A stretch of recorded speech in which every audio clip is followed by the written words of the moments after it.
বলিউডের নায়িকা শেফ আলী জারিওয়ালা মারা গেছে। কাটা লাগা গান খ্যাত যে নায়িকা আছে না, উনি গতকাল মারা গিয়েছে। আর গতকাল থেকে এখন পর্যন্ত ফেসবুক, ইউটিউব, ইনস্টাগ্রাম সব জায়গায় কিন্তু এই নিউজটাই ছড়িয়ে ছিটিয়ে আছে। তার আরও একটা বড় পরিচয় হচ্ছে তিনি কিন্তু বিগ বস 13-র একজন প্লেয়ার ছিল। আরও একজন প্লেয়ার হচ্ছে সিদ্ধার্থ শুক্লা, যার সাথে শেহনাজের গভীর ভালোবাসা ছিল এবং এটা নিয়েও অনেক নিউজ হয়েছে। তো গতকাল এই নায়িকাটা মারা যাওয়ার পর সব জায়গায় দেখতেছি সবাই অনেক আফসোস করতেছে যে আহারে এই বয়সে মারা গেল, এই বয়সে মারা গেল। আমি আসলে এই মানে কথাগুলো শুনে খুবই অবাক হচ্ছি, কারণ মারা যাওয়া তো কোনো বয়স নাই, তাই না?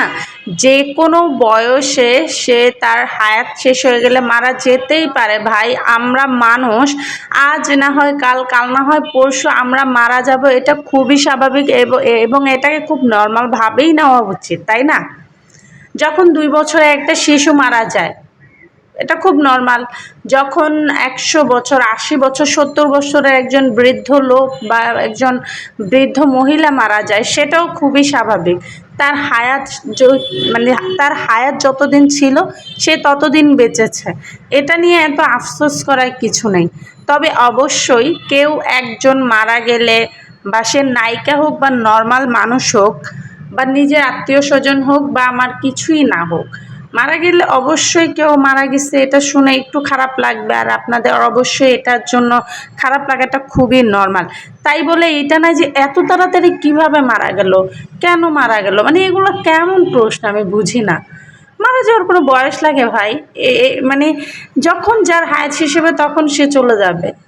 এবং মানুষকে এভাবেই সৃষ্টি করা হয়েছে, মানুষ আজ বেঁচে আছে তো কাল বেঁচে নাই থাকতে পারে। আমরা মানুষ, আমরা তো অন্য কিছু নয়।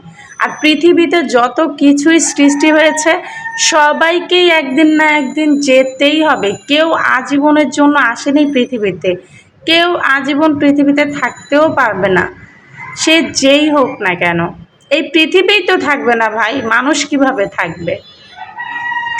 এনিওয়েজ, যে মারা গেছে তাদের জন্য দোয়া করতে পারেন, সবাই দোয়া করবেন আল্লাহ তাদের মাফ করে দেখ।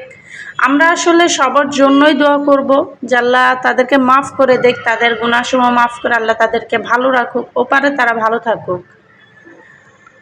আচ্ছা, যাই হোক, আমি আজকে হচ্ছে এই নিউজটা দেখতে দেখতে অনেক টায়ার্ড। আর আমার কাছেও খারাপ লাগছিল, খারাপ লাগছে না সেটা নয়, খারাপ লাগছিল, কারণ একজন মানুষ, সুস্থ সবল মানুষ হঠাৎ করে মারা গেলে এই সব নিউজ শুনলে একটু খারাপ লাগেই।